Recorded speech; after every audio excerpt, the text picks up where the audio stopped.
1 Coríntios, capítulo 15. Agora, irmãos, quero lembrá-los das boas novas que lhes anunciei anteriormente. Vocês as receberam e nelas permanecem firmes. São essas boas novas que os salvam, se continuarem a crer na mensagem como lhes anunciei. Do contrário, sua fé é inútil. Eu lhes transmiti o que era mais importante e o que também me foi transmitido. Cristo morreu por nossos pecados, como dizem as Escrituras. Ele foi sepultado e ressuscitou no terceiro dia, como dizem as Escrituras. Apareceu a Pedro e mais tarde aos 12. Depois disso, apareceu a mais de 500 irmãos de uma só vez, a maioria dos quais ainda está viva, embora alguns já tenham adormecido. Mais tarde, apareceu a Tiago e posteriormente a todos os apóstolos.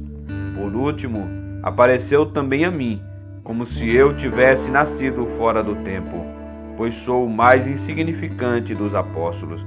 Aliás, nem sou digno de ser chamado apóstolo, pois persegui a igreja de Deus. O que agora sou, porém, deve-se inteiramente à graça que Deus derramou sobre mim e que não foi inútil.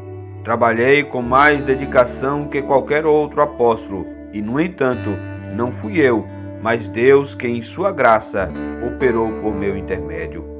Logo, não faz diferença se eu prego ou se eles pregam, pois todos nós anunciamos a mesma mensagem na qual vocês já creram. Pois bem, se proclamamos que Cristo ressuscitou dos mortos, por que alguns de vocês afirmam não haver ressurreição dos mortos? Pois se não existe ressurreição dos mortos, Cristo não ressuscitou. E se Cristo não ressuscitou, nossa pregação é inútil, e a fé que vocês têm também é inútil. Então estamos todos mentindo a respeito de Deus, pois afirmamos que Ele ressuscitou a Cristo. Mas se não existe ressurreição dos mortos, isso não pode ser verdade.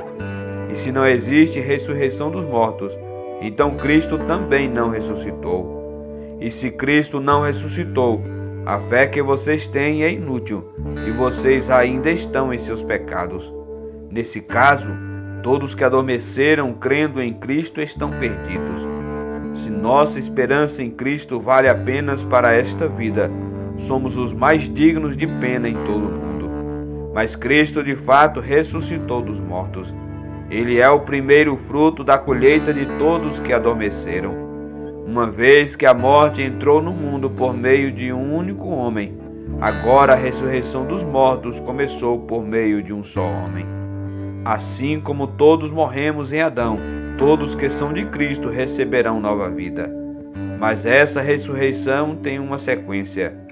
Cristo ressuscitou como o primeiro fruto da colheita, e depois todos que são de Cristo ressuscitarão quando Ele voltar.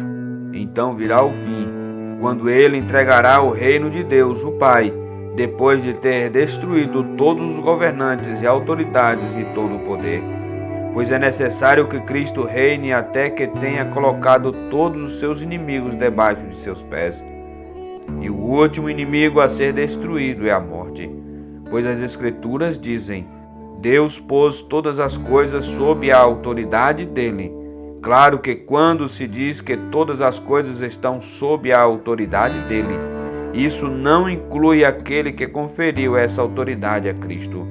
Então, quando todas as coisas estiverem sob a autoridade do Filho, ele se colocará sob a autoridade de Deus, para que Deus, que deu a seu Filho a autoridade sobre todas as coisas, seja absolutamente supremo sobre todas as coisas em toda a parte. E o que dizer dos que se batizam em favor dos mortos? Se os mortos não ressuscitam, como dizem eles que se batizam em favor dos que já morreram? E nós, por que arriscamos a vida o tempo todo? Pois eu afirmo, irmãos, que enfrento a morte diariamente, assim como afirmo o meu orgulho daquilo que Cristo Jesus, nosso Senhor, fez em vocês. E se não haverá ressurreição dos mortos, de que me adiantou ter lutado contra feras, isto é, aquela gente de Éfeso? Se não há ressurreição, comamos e bebamos, porque amanhã morreremos. Não se deixem enganar pelos que dizem essas coisas, pois as más companhias corrompem um bom caráter. Pensem bem sobre o que é certo e parem de pecar, pois para sua vergonha eu lhes digo que alguns de vocês não têm o menor conhecimento de Deus. Alguém pode perguntar: como os mortos ressuscitarão? Que tipo de corpo terão? Que perguntas tolas! A semente só cresce e se transforma em planta depois que morre. E aquilo que coloca no solo não é a planta que crescerá, mas apenas uma semente de trigo ou alguma outra planta. Então Deus lhe dá um novo corpo como Ele quer. Um tipo diferente de planta cresce de cada tipo de semente. Da mesma forma, há tipos diferentes de carne. Um tipo para os seres humanos, outro para os animais, outro para as aves e outro para os peixes. Também há corpos celestes e corpos terrestres. A glória dos corpos celestes é diferente da glória dos corpos terrestres. O sol tem um tipo de glória, enquanto a lua e as estrelas têm outro. Até mesmo as estrelas diferem em glória umas das outras. O mesmo acontece com a ressurreição dos mortos. Quando morremos, o corpo terreno é plantado no solo, mas ressuscitará para viver para sempre. Nosso corpo é enterrado em desonra, mas ressuscitará em glória. É enterrado em fraqueza, mas ressuscitará em força. É enterrado como corpo humano natural, mas ressuscitará como corpo espiritual.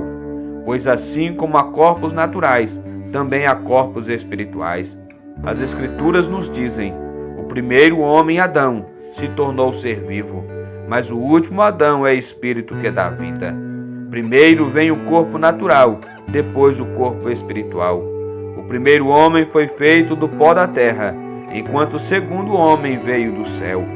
Os que são da terra são como o homem terreno, e os que são do céu são como o homem celestial. Da mesma forma que agora somos como o homem terreno, algum dia seremos como o homem celestial.